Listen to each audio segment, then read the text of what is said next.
Welcome, everyone. Thank you for joining us today as we discuss the 75th anniversary of Mendez versus Westminster. This was a pivotal case in the fight for school equity, and we're really excited to have you. We're going to be talking about what's going on in the state of education for Latinos today and how this case was so pivotal, not just for Latinos, but for school children in the United States. We are going to kick it off today with U.S. Representative Joaquin Castro from Texas. Congressman, please take it away. Well, good afternoon, everybody, and thank you, Astrid, for moderating this conversation. And it's great to be with good friends and so many folks who have worked to improve education in the United States and make sure that Latinos have an equal opportunity in our country when it comes to education. And thank you to Amanda and the whole team at Latinos for Education for convening this group of leaders to talk about the legacy specifically of this case, a landmark case that covered California, but really reverberated across the nation. Mendez versus Westminster, and the progress that we still need to make in terms of educational equity. It's an honor to share the stage with you and with Melody Gonzalez from the White House, and of course, Tom Saenz from MALDEF, who have both been powerful advocates for the Latino community and for Americans generally. Of course, I'm Congressman Joaquin Castro, and I have the great honor of representing my hometown, San Antonio, Texas, in the United States House of Representatives. And today we've come together to mark the 75th anniversary of Mendez versus Westminster, the federal court case that ruled that it was unconstitutional for California to force Mexican-American students into segregated schools. As we recognize the significance of the Mendez decision, I think it's important to also take note of the contemporary prejudice embedded in that ruling. At the time in California, Mexican Americans were considered white. In the Mendez case, the judges ruled that segregation of white children from other white children was unconstitutional.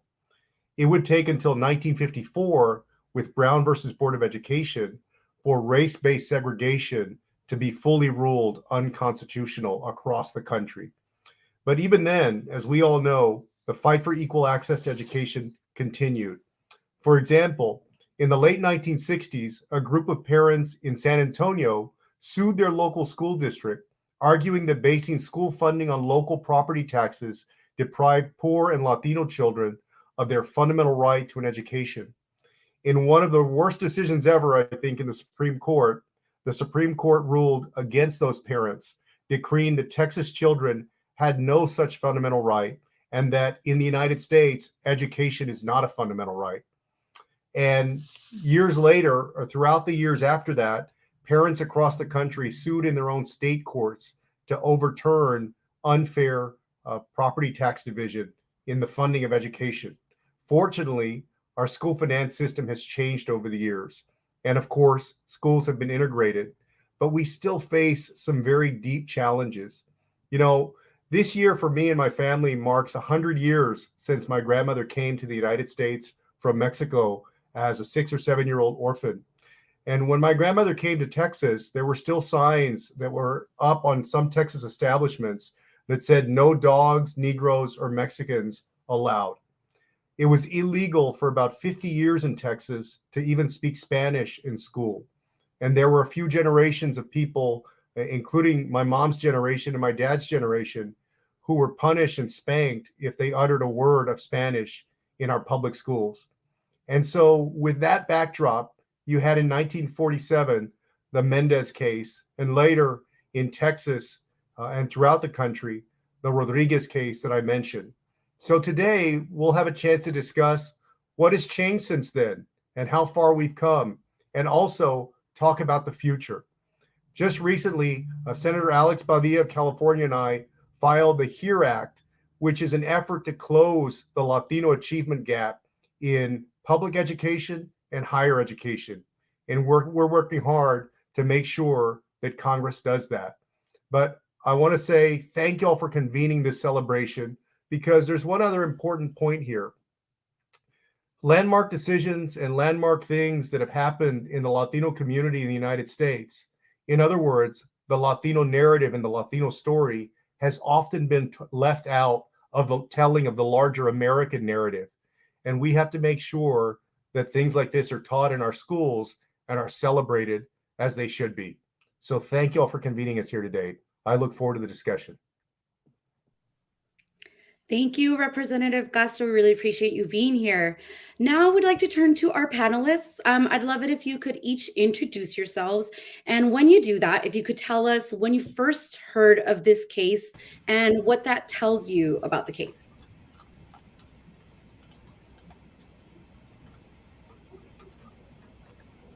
So hello there, everyone. My name is Amanda Fernandez, and I'm the CEO and founder of Latinos for Education.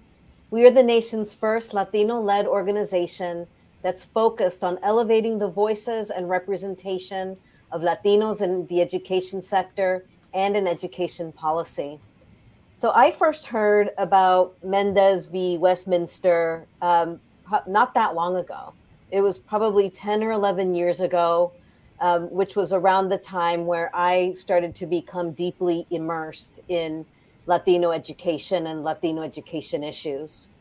And so it's new for me relatively in my lifetime. So as a child going through school and through the experiences that I've seen others behind me have in their educational journey, I, until recently, was not able to really connect the precedent that had been set through this case for desegregating our schools. So when I think about, well, what does that tell me about the history of Latinos in education? For me, what it tells me is that we would not all be here right now without it. It tells me that this antecedent to Brown v. Board is as important in our history of equity in America as any other case, and that we need to do more to uplift and should uplift this story of Westminster, of Mendez v. Westminster. Finally, I'll just say that as Congressman Castro said, it tells us while we stand on the shoulders of giants, we also have a lot of work that we're doing, still need to do. And that without the Mendez family who fought for these rights, they didn't quite know then what precedent they would be setting for us and the responsibility that we have now to carry on in their name and in their family's name.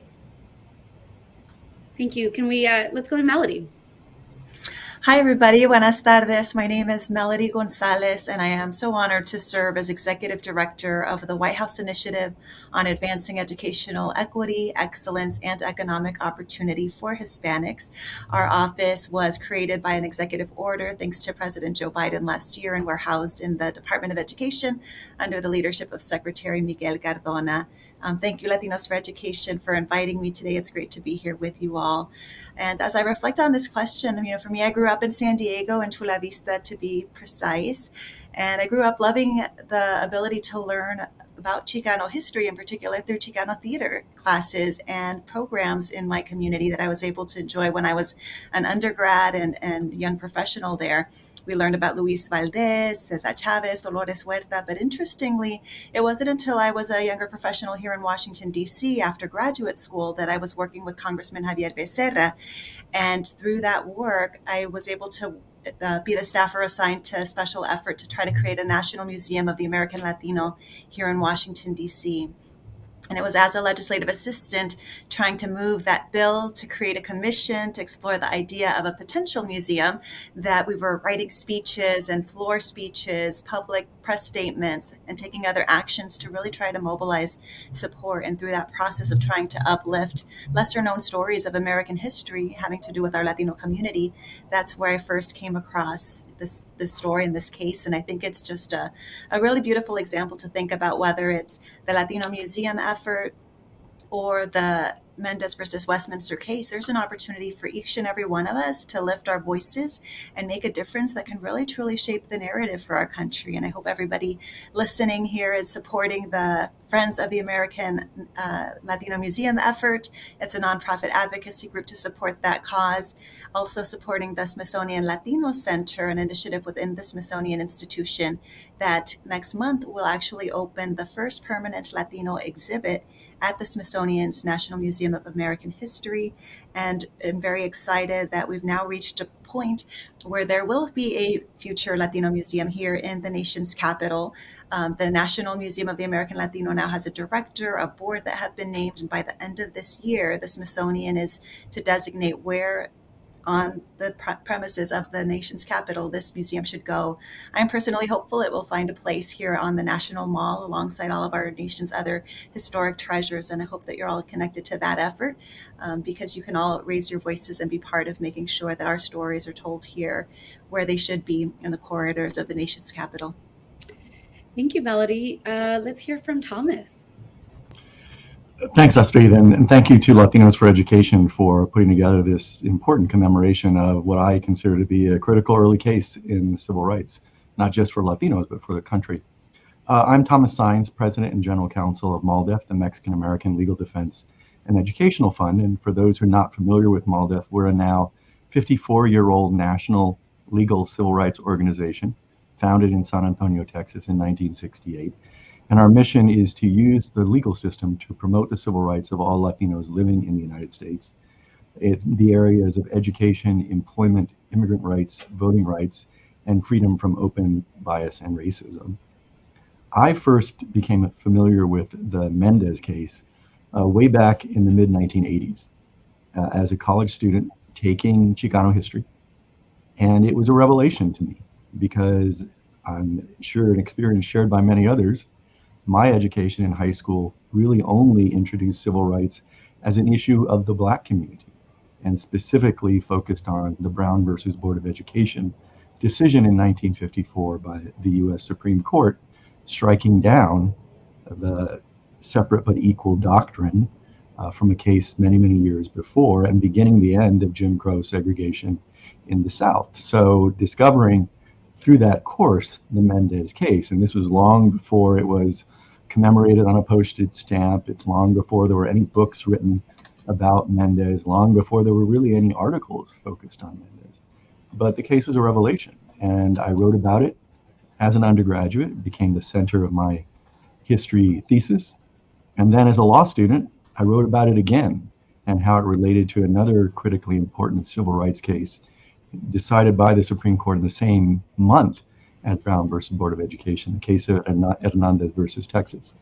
So way back in the mid-'80s, I even visited the National Archives in Laguna Niguel, which is in Orange County, where the Mendez case was decided. Because, of course, back in the mid-'80s, there was no internet. There was no ability to find documents, original documents online or anything like that. So if you wanted to see the documents, as I did, you had to go to the National Archives and request the case file. I did that and got the actual papers that were filed in the district court and reviewed them. And I will just say that my strong interest was not just because the Mendez case was a revelation to me, given the limitations of my schooling in high school, but I was interested as an aspiring lawyer and later as a law student, particularly in an issue that Congressman Castro mentioned, and that is that the case seemed to center on a conclusion that Mexican Americans were white. Certainly not the way Mexican Americans anywhere in the country had ever been treated in society.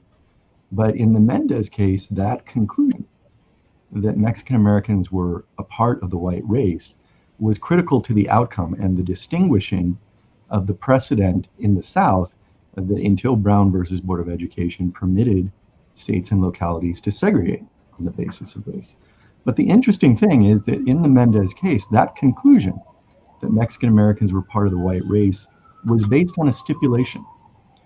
And in the law, stipulation means that the two parties, the school districts and the plaintiffs, agreed that they would not contest the fact, in their view, that Mexican Americans were part of the white race.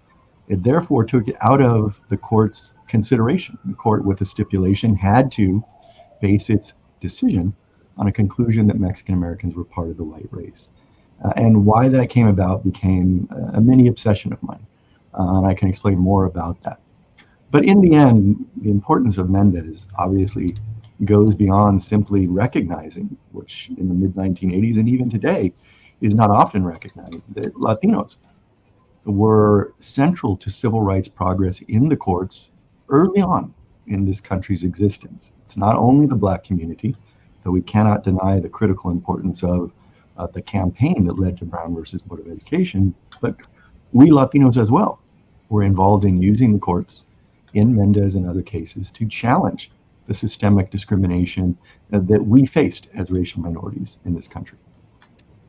Thank you, Thomas. It's fascinating. And since you're the super expert on this, let's go to you first.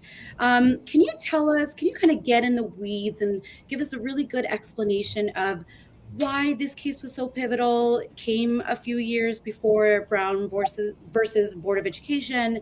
And I'd love it if you could just tell us how that happened, like what really was the influence of that case on the Brown versus Board, but also if you can give us some examples of other pivotal Hispanic or Latino movements that have influenced education.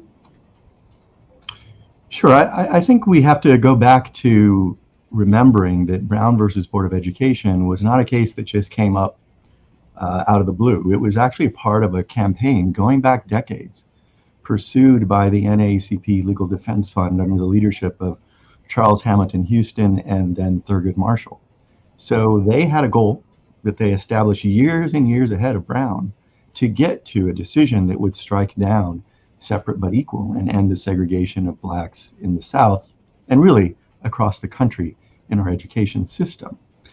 By contrast, Mendez came up sort of from the ground, raised by an experience from the Mendez family in attempting to enroll students anew in the school district where they lived.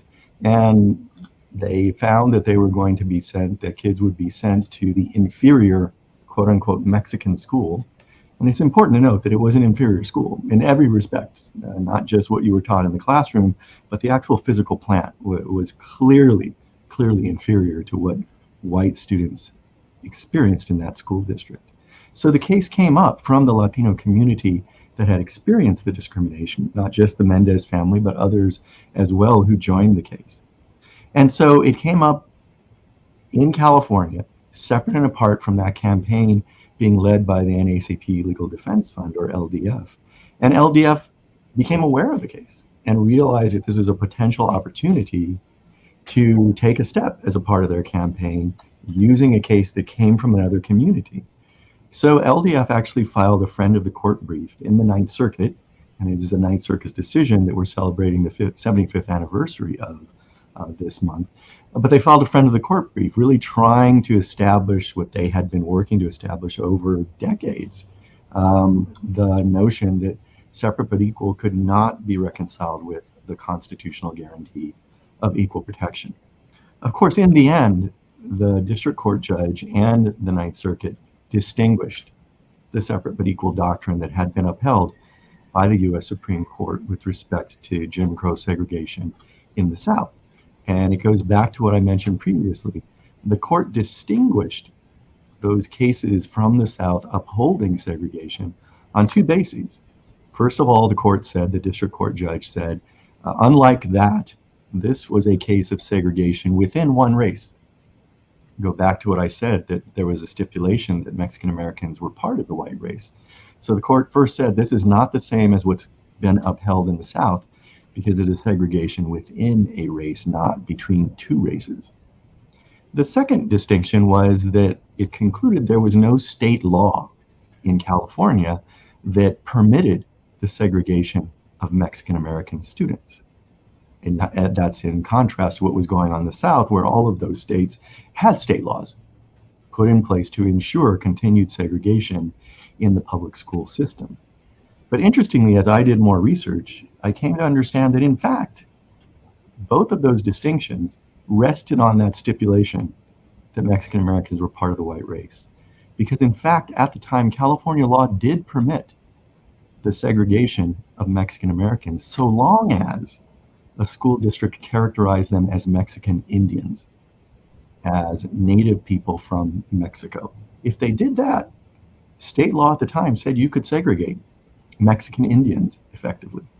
So I began to understand, or to believe I understood, part of the reasoning behind why the plaintiffs would stipulate that Mexican Americans were part of the white race, because it did not reflect the reality where there was widespread, rampant segregation and discrimination against Mexican Americans going back to the very beginnings of when California became part of the United States. So it was an interesting legal puzzle why that was. But the truth is, state law at the time permitted segregation of Mexican Indians if you characterized them as such. So by stipulating that they were not Indians but part of the white race, the Mendez plaintiffs got out of that state law, and part of the distinction that distinguished it from what was going on in the South at the time. Interestingly, Mendez, with its outcome, still laid the groundwork, if you will, because it got national attention, laid the groundwork for understanding that you really couldn't conclude that segregating children in schools and assigning children of color to inferior schools, you really could not reconcile that with the promises of the US Constitution. So while Mendez did not have a direct effect because of those distinctions on what became the Brown versus Board of Education decision, it really played a role, I believe, in starting to change mindsets. And our Supreme Court, while it's independent, is really influenced by mindsets. Even with Brown, which was obviously a rejection of the widespread mindset in the South, still there took some evolution, some development of public opinion, public views, even in a more limited sector of the society, to get to a decision. It's particularly a unanimous decision like the one in Brown versus Board. Right. So I wanted to pivot a little bit to now. It's been 75 years in this case. You know, the Latino population in the United States has grown so much and quite quickly. And I'm just wondering if either Amanda or Melody could talk to us a little bit about what is the state of education for Latinos now, specifically in public schools. Melody, feel free to go ahead. Sure. Well, I'll jump in. I think for me, one of the things that I'm really excited about when it comes to progress for Latino students and our community is really what I'm getting a chance to see here from the nation's capital. I see how over the years, even recent years, we've really seen a growth in institutional investment and focus on our Latino community and as students. We, for example, have a really large and growing community of higher ed institutions that now recognize if they've got 25% or more of a population in their student body that is Hispanic, they are now Hispanic serving institutions. A number of colleges are now emerging HSIs, which means they are almost at that 25 percentile. And what I get to see from my vantage point is how all of these institutions are really organizing and investing and putting staff behind these efforts to make sure not only are they going to be Hispanic serving institutions, but rather they're going to be Hispanic thriving institutions, making sure that they're not only having students going through their classrooms, but they're graduating, they're thriving, they're becoming part of the PhD or faculty communities, they're being groomed to serve as the next college presidents. So there's a lot of great focus there. And from the other vantage point of serving in government, I think there's a lot of really exciting work. Just to name a few things, we now have the most diverse Supreme Court, with President Biden having nominated in the Senate, confirming Judge Ketanji Brown Jackson. I remember earlier when I was a younger staffer here, President Obama nominating Sonia Sotomayor. That's going to be very important for our community. We also now have the most diverse cabinet, with a historic 4 Latinos heading federal agencies, our boss, Secretary Miguel Cardona, of course, here at the Department of Education, along with our Health and Human Services Secretary Javier Becerra, Homeland Security Secretary Alejandro Mayorkas, SBA Administrator Isabel Guzman, and there's also a wonderful community of Latinos who are serving as presidential appointees, just as I am, across agencies. And this leadership and this experience of bringing our community stories into government really makes a difference. Just to share an example from Secretary Cardona, he is intentionally weaving equity work into all that we do here in the Department of Education in a way that hasn't been seen before. For example, in the budget priorities, which you all know say a lot about what we care about, he's making sure that we're focused on our discretionary budget priorities, funding work around addressing the impact of COVID-19 on our students, educators, and faculty. We know how heavy hit our community was when it came to the pandemic and the ongoing pandemic. Issues like diversifying the educator workforce is part of what we're investing in, supporting students' social, emotional, and academic needs, increasing post-secondary access and support. There are a lot of great investments that we are making as a department, which I think are historic and will have ripple effects. And of course, the American Rescue Plan is putting historic levels of funding into our communities. I hope that many of you are following and tracking how these funds are being used to support schools, Latino students, immigrant students, Latino educators and communities, because you have an ability to influence, lift up your voice, and make sure that these federal dollars that are going through states and localities are really, truly serving our community. And it's also really exciting to see here within our Department of Education the work that our Office of Civil Rights is doing. So it's important for us to be looking at ways that systemically we can be supporting Latino students, and we're really committed to ensuring equitable access to education for all students through rigorous enforcement of our federal civil rights laws. And if anybody's interested, you can go to ed.gov. We have a lot of resources there under our Office of Civil Rights that you can take a look at. And just some examples of guidance that we release. There's a Dear Colleague letter that we share reminding school districts to address persistent racial and national origin disparities when it comes to access to resources. We have materials like another Dear Colleague letter that we worked on with the Department of Justice, addressing public schools' obligations to take affirmative steps to ensure that students with limited English proficiency can meaningfully participate in schools' programs and services. We have another fact sheet we released last year that focuses on confronting discrimination based on national origin and immigration status, making clear that all children in our country have an equal right to enroll and participate in our schools regardless of their or their parents or their guardians' immigration status or national origin. We also administer the Magnet Schools Assistance Program, which is a discretionary competitive grant program that gives grants to school districts that seek to reduce, eliminate, or prevent minority group isolation. So there are a lot of ways in which we're trying to make sure systemically we are helping build the capacity of states and local school districts to provide equity to our Latino students, to our immigrant students, and to all who might have traditionally been marginalized. And I'd also just give a plug, one of the other things that's exciting for students and also graduates, I would use this time to make a plug for the Public Service Loan Forgiveness Waiver. I want to make sure that any Latinos out there and anybody in general who is working in a public service job, maybe you're a teacher, maybe you're working in the military, you could be a nurse, a doctor, working at a nonprofit, state or local government. If you've worked in that sector for 10 years and paid for 10 years, apply to see if you can get your balance of your loans forgiven. People are waking up with tears of joy when they log into their student loan sites and see zero balances. Now through October 30th, you can apply at studentaid.gov/PSLF and enter your information, see if you qualify to get your loans forgiven. I want to make sure that everybody that's eligible takes advantage of this program. Our department and this administration are taking a lot of actions to fix longstanding failures within the student loan program that we know have impacted our Latino community as well as others. Just this week, we announced the cancellation of debt for another 40,000 borrowers through this public service loan forgiveness program, and we've canceled over $17 billion in debt for over 725,000 borrowers. We're not done yet, and I think this work is just indicative of what it means to have leaders at the top and throughout our agencies who really have our community, our students in mind.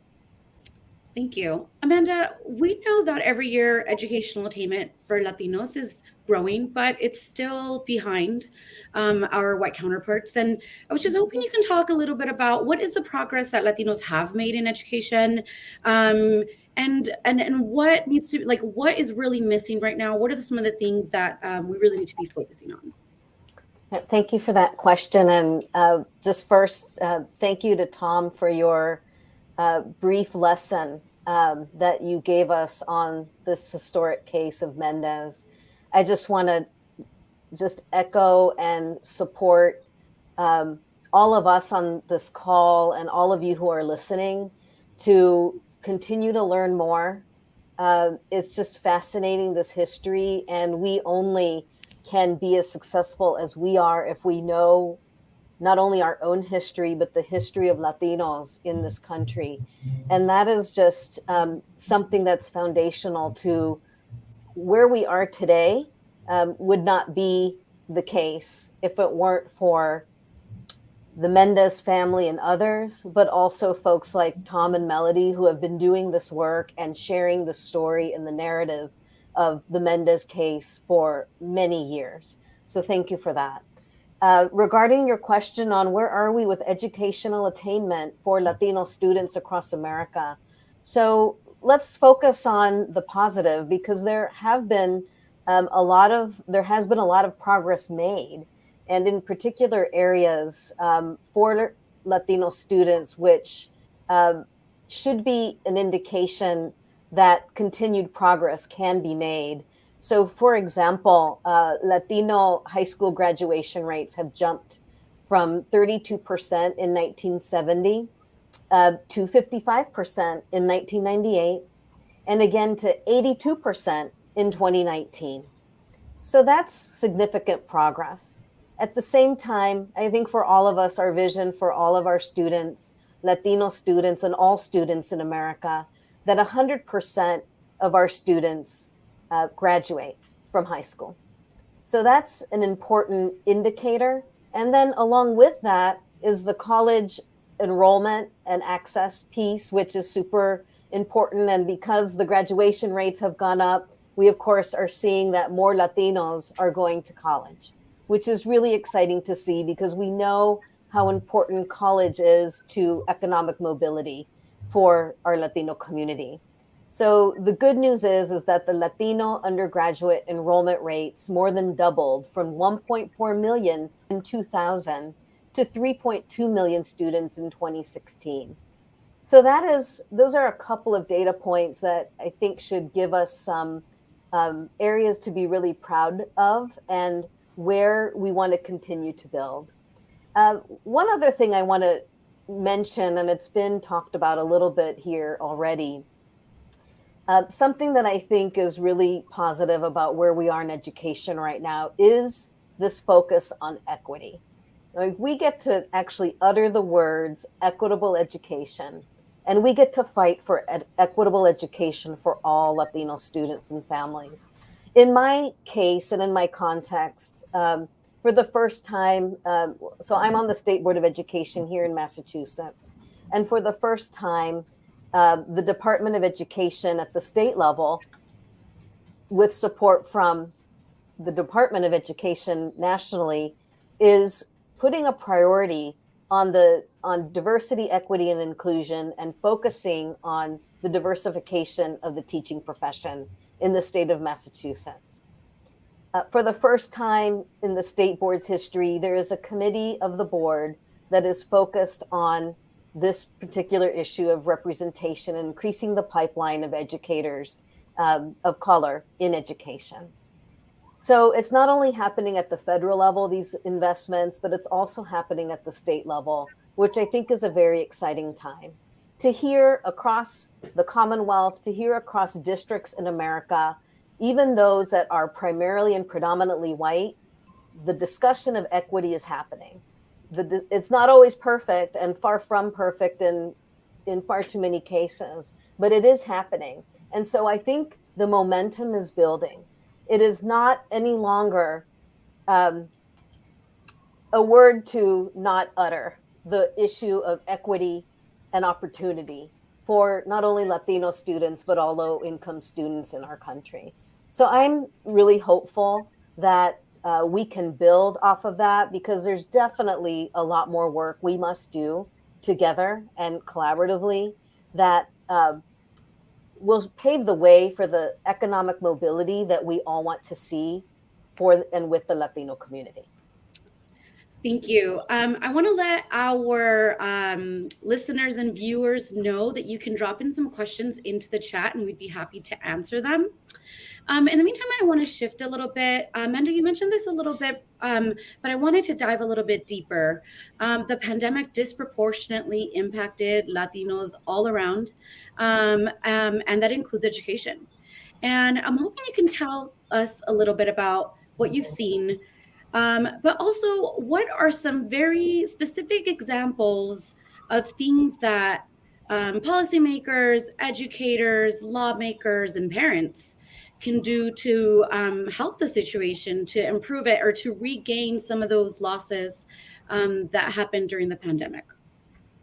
Yeah, so we have many folks who are viewing this session today that are working in education right now. So we do not have to tell you what the impact of the pandemic has been on our communities, the impact on the profession of teaching.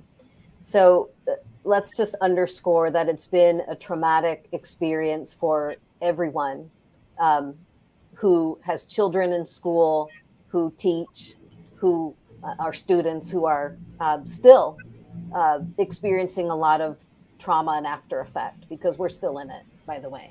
So with that said, there's a lot we can do. And at Latinos for Education, we have laid out a Latino action agenda that has been driven by the voices of Latino educators from across the country.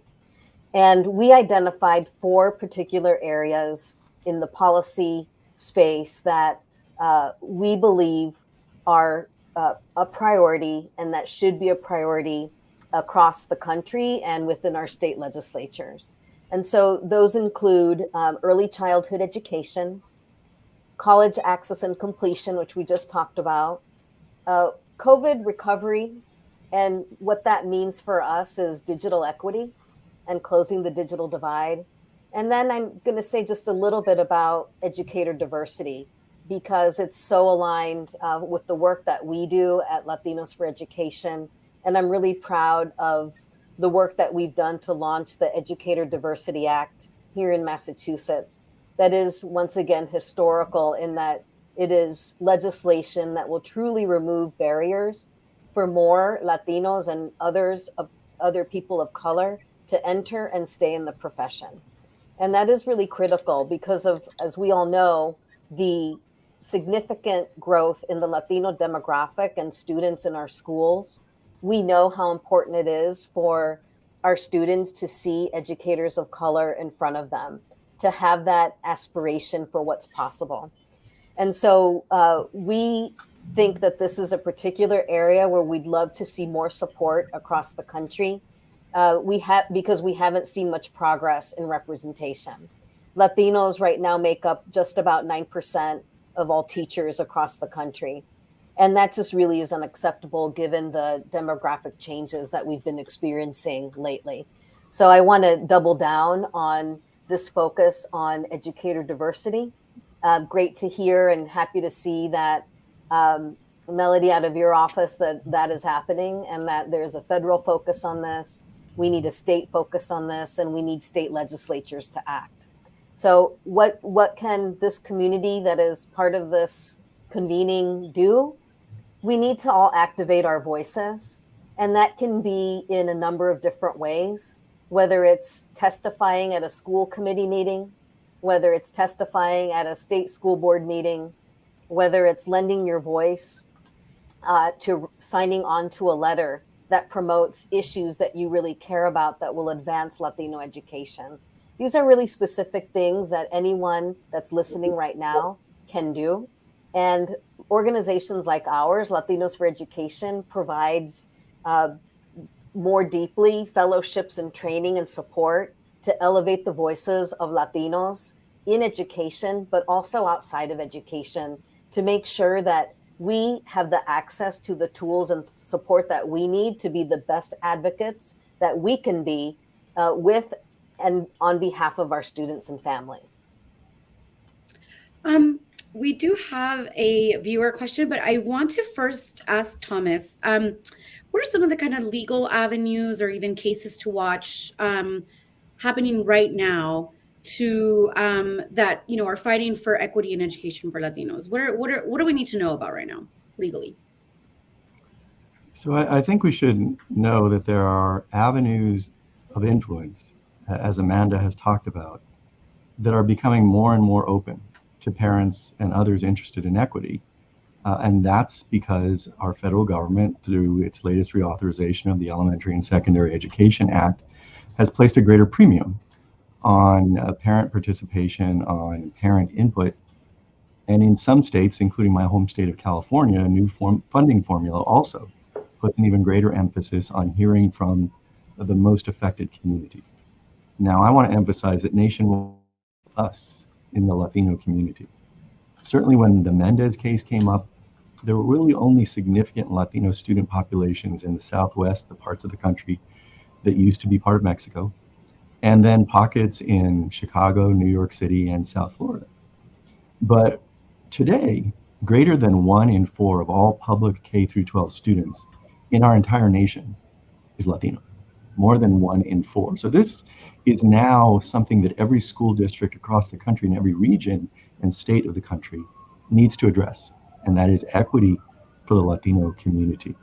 In the legal arena, we are really prevented from using the federal courts by and large because of the case that Congressman Castro mentioned previously, San Antonio Independent School District versus Rodriguez, where the United States Supreme Court concluded, wrongly in many persons' views, that education is not a fundamental right under our Constitution. What that means is that most cases related to equity in education, the only exception being where you can prove intentional discrimination, which is an incredibly difficult prospect, particularly as more and more folks understand how to hide their discriminatory impulses. As much as Donald Trump may have made it okay for people to be more open about their discriminatory impulses, those in decision-making capacity still are pretty adept at hiding any discriminatory intent behind their acts. And that means that when you can't prove intentional racial discrimination, you're out of the federal court system. You're in the state court system. You're operating under state constitutional law, and many states across the country have, since the Rodriguez decision, concluded that education is a fundamental right in their state constitutions.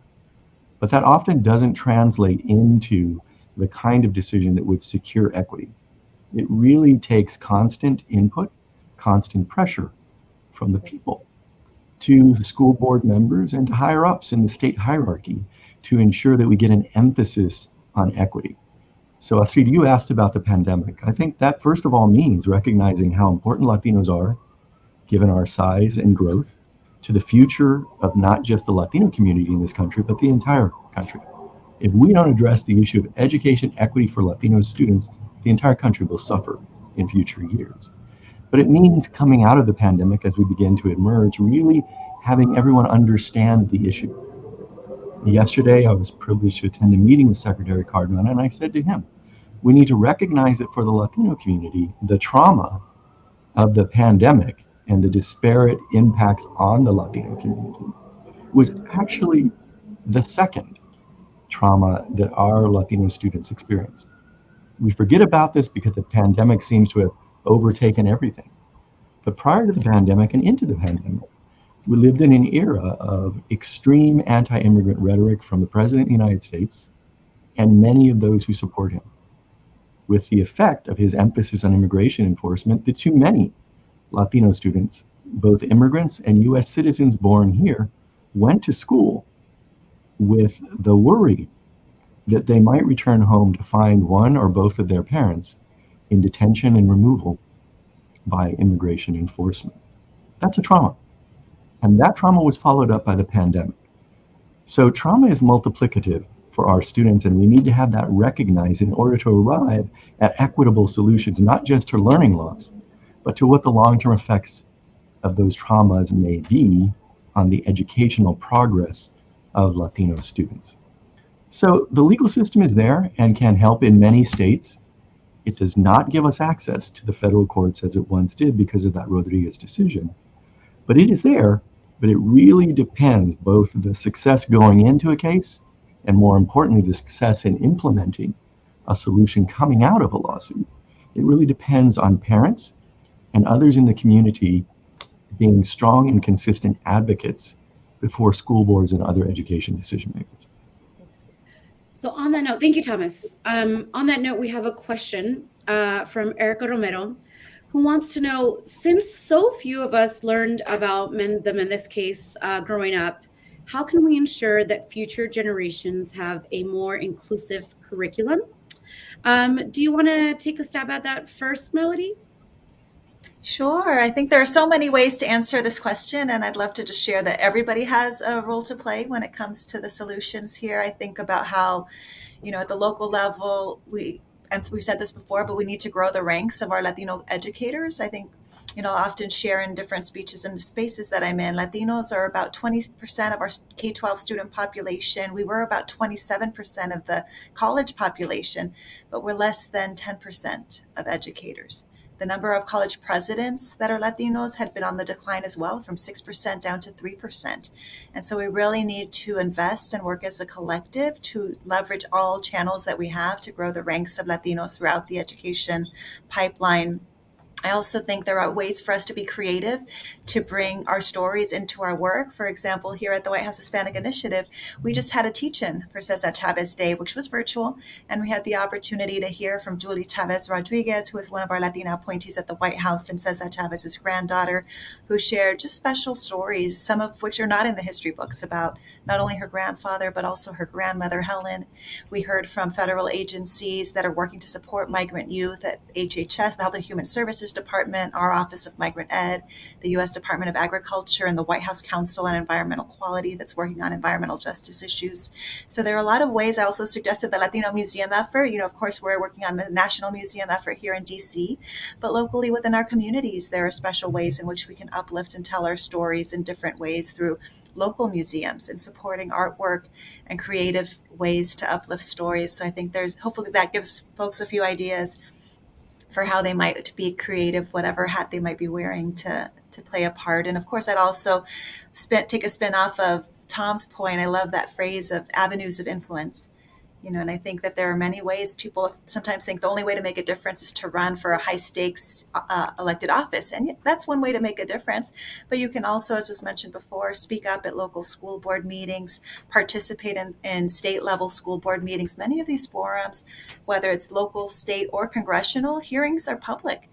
So you're able to very often join online and tune in to see what these processes are like, what the conversations are like. And then if you hear things you don't like, or you want to hear certain issues uplifted, you're able to engage as a constituent in uplifting those issues. I'd also share, I was here in Virginia, where I live, I was on the board in the last administration for our Virginia Latino Advisory Board. So our governor, a number of governors across the country, have Latino advisory boards that you could apply for an appointment with. These are volunteer roles, so you still keep your day job, you maintain your daily life, and volunteer, serve, and help uplift our community stories into some of these other spaces. Those similar boards also exist at the county level, at the city level. So you should explore where there might be an opportunity to bring this issue of uplifting Latino narratives into some of our different boards and exercise that influence. And I think one last thing too, I would also just make a pitch that, we'd encourage you all to help make a difference for our community, uplifting stories by being change makers within government. Right now, we have a lot of historic opportunities in the federal government. So if people go to USA Jobs, there are a lot of jobs all around the country, not just in DC. There are paid internships. There also are right now bipartisan infrastructure law jobs. So if you go to that website, click on the infrastructure law jobs, there's a surge hiring, direct hiring opportunity where people can get jobs faster, get hired by agencies that are hiring thanks to that law that was signed into effect last year. And we also now have paid White House internships that are available. President Biden just signed a law bringing about $4.5 million to, for the first time ever, pay White House interns. And so that's a great opportunity for our students. And you can learn about those White House internships, White House fellowships, and presidential appointments at whitehouse.gov. But whatever of those leadership roles I've talked about, I think that point of finding your avenue of influence is one that I hope you'll all take away. Thank you. Amanda, would you like anything? Would you like to add anything? I think Melody really covered it well. It really is about how we spend the time to educate ourselves and learn more individually. And I just want to concur that I think it's just super important that we focus on representation so that we have more diverse stories that are uplifted in our schools, so that our children can learn from many diverse perspectives.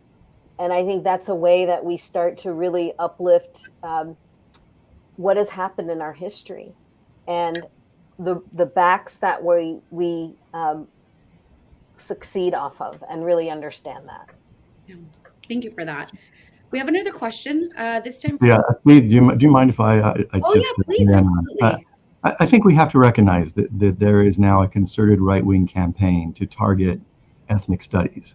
They mislabel it critical race theory, and then they misdefine critical race theory, and use this to try to limit the history that children are taught, even in elementary school. And that's a major threat. So we have to be talking a lot in a lot of different forums about how important it is that we get a complete historical rendering in our curricula. There's just no excuse for ignoring race, civil rights, discrimination, which have been so formative for our country in our history courses, in our literature courses, in our courses on mathematics. So that's what this anti-CRT movement is about. But we have to be heard just as strongly, insisting that our students are entitled, indeed, they have the right to a complete rendering of history in their curriculum. And the other thing I would add is, as Amanda has talked about, this is also about teachers.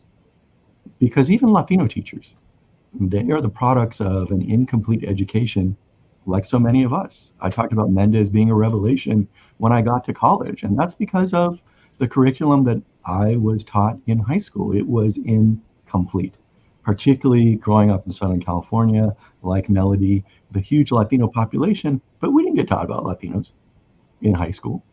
So every teacher, white teacher, black teacher, Asian teacher, Latino teacher, is going to be not as attuned to these issues as they might be if they had received a complete rendering of history in the curriculum that they experienced in their educational career. So advocating for ethnic studies, advocating for a complete depiction of our history is also a benefit to our teachers. When they learn about things that they may never have been exposed to, it can be very helpful to them, regardless of race, in addressing the future student body that they will be teaching, and that is so central to the future progress of our entire country. So this issue of ethnic studies is not solely about students, it's also about teachers, and it's so critical that we be heard to demand a complete curriculum that includes these issues that have been so important. Yeah, you bring up a really great point. It's something that's been on my mind. States, school districts all over the country, but especially in conservative states, making this very, very serious push towards censoring a lot of important history. So we have this question about, what are the opportunities that parents have to try to break in and diversify, not only teaching, but in administrative boards. And what I'd like to tack onto that is, how can parents do that in this very politicized, polarizing era? We've all seen the videos of the crazy shows, the crazy school board meetings. I apologize. And I'm sure that adds another layer of difficulty of accessing the people that make change or being able to make change. Can you talk a little bit about that? Let's, whoever wants to take the first stab at it. So I'll say, I served for over 19 years on the Los Angeles County Board of Education. Now, this is not a local board of education that runs schools. It is a county intermediate body. It was an appointed body, but it dealt with critically important education issues like expulsion appeals, issues like charter schools, issues like oversight of certain schools for incarcerated youth, oversight of specialized high school for the arts in Los Angeles County. And I can tell you, in those 19 years, we didn't have enough participation in our meetings. Now, there may have been barriers to that participation, but I think we really need to take the effort as parents, as interested community members, to come forth and be heard and demand to be heard and demand representation and equitable representation on every decision-making or advisory body in your local school district, in your county, in your state. We should demand equitable representation that reflects the population as well as reflecting the student body. And this is a problem that in the Latino community we have faced for many, many years, and we still do. There is a mismatch between our high proportion of students and our proportion not just among teachers, but on school boards, on advisory bodies, on decision-making bodies of every kind in education. Latinos have been the largest minority group in the country for 19 years now. 19 years. Next year will be 20 years. They have been the largest racial minority group in this entire country. So when you get to be that size, diversity, as important as it is, doesn't do it. It's got to be about equitable representation and demanding from governor's offices on down equitable representation of the entire community, including the Latino community, including given the high proportion of Latinos in our schools. So I'll just jump in on that question and just make a couple of comments. So the first around how do we help parents and other citizens get involved? Well, we at Latinos for Education, for example, have a couple of different programs to address this very issue. One is Familias Latinas por la Educación. We in Houston is where we're piloting this really important program for Spanish-speaking parents who we know have lacked the information they need to be able to be the best advocates for their kids. And so we provide a training. It's all in Spanish. We know that Spanish speakers are marginalized in our schools. And so we provide a training to families, to mamás y abuelas in Spanish to first educate on the education system in America right now, because far too many of us do not understand the full context, let alone a case like Mendez and how it impacted why their students are experiencing what they're experiencing right now in our schools. So these are really important programs to get our families involved and engaged in so that they actually know and have the tools and are armed to be able to do the advocacy that they want to be doing. The second piece is on the board piece. So we do a Latino board fellowship where we train Latinos who don't work in education to serve on education nonprofit boards. This is a critical voice that is always missing that in the governance capacity, that we really need more Latino voices. And again, it's about first providing a foundation of education and information context for what is happening at the national level, at the state level, at the local level. And from there, you can start building the skills and capacity of those who haven't been involved in this type of leadership before. And that's how we at Latinos for Education have started to address these issues of having more representation from our families, from our school committees, from our school boards. Thank you. We're running close on time. Do you want to add anything, Melody? Oh, no, I was just going to suggest that one good homework item for everybody coming out of this event is to maybe do a little Google searching to see what opportunities there may be for some of these volunteer boards within your city, within your county, within your state, and on the presidential appointment front too. I'd share the resource called the Plum Book. It's a product that is produced every 4 years. It's a snapshot of who was on the payroll, who was serving on a presidential appointment on one particular day during that administration. And you can search and just start to see where might there be offices, or whether it's permanent full-time work or volunteer boards that you might be able to exercise and uplift your voice. And I had shared too that from our administration's perspective, we're using a lot of levers to really drive agencies, but in particular states and localities, to engage parents and other directly impacted communities. So like the American Rescue Plan funds is a great example. Every state had to turn into a plan to us at the Department of Education. And as part of the plan on how they were going to use their funds, they had to talk about how they were weaving equity in and how they were engaging that community, community listening as part of it. So I think as parents, as community advocates, if there are concerns that you all have, or there are opportunities that you see, have conversations with your educators locally, with your teachers unions that also are really organizing around this work. And then really, make sure that you know that at the federal level, we are pressing for your voices to be included at the table. So use that as a lever for your organizing work locally. And also one of the other levers that you should be aware of is that just last week, we announced that over 90 agencies for the first time ever in the federal government designed and released diversity, equity, inclusion, and accessibility plans. So if you go to whitehouse.gov/equity, you can take a look at all of the federal agencies' equity plans. These are summaries. Behind that, there's a lot of work. There is staff time. And so that also is going to be another important organizing tool and lever for you all to be aware of, because every agency has to deliver on its equity goals. Every agency is thinking more creatively about how to engage Hispanic serving institutions, minority serving institutions, how to break down systemic barriers that have existed in the programs that they're delivering for our communities. So take a look at those reports, they're quick snapshots, and really think about how you might step up to some of these federal agencies and be partners as we're all trying to do this work that President Biden calls obviously the work of a generation. It's not something we solve overnight, but together, working together, we can make a difference. Thank you. I love that, Melody, because you just answered my last question.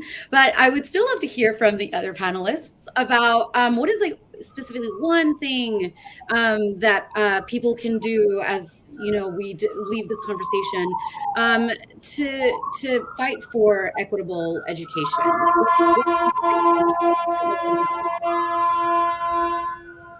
So I will say I think that I would ask every person to go to your local school board and demand equity in outcome.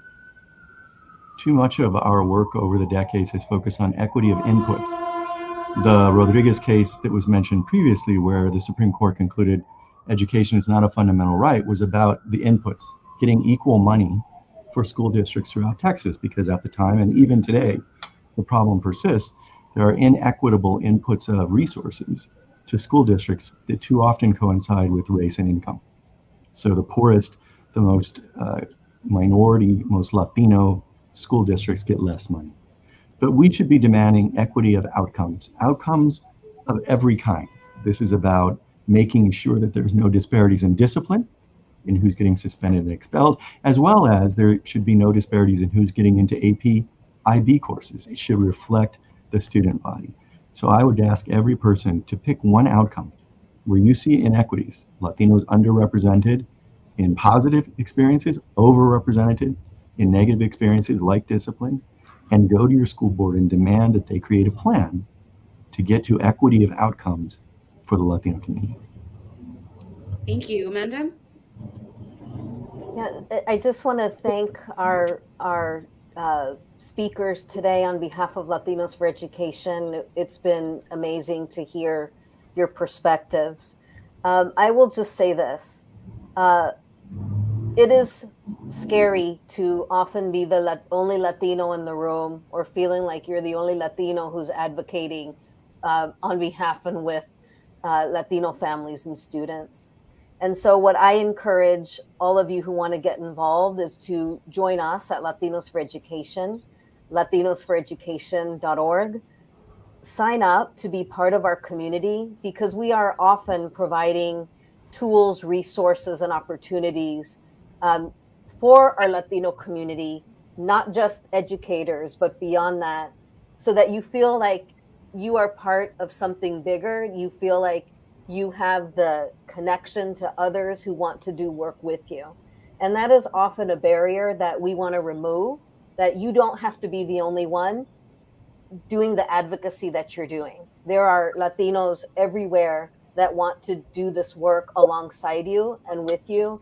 And we hope that more folks will join our network so that we can continue to foster the collective voice of Latinos, so that we advance Latino prosperity and opportunity in our country. Thank you. And with that, I would love to thank all of you, our awesome panelists, for a great conversation. Thank you to our viewers and listeners who tuned in, and everybody who sent in a question. Let's keep fighting for education. Thank you again so much for joining.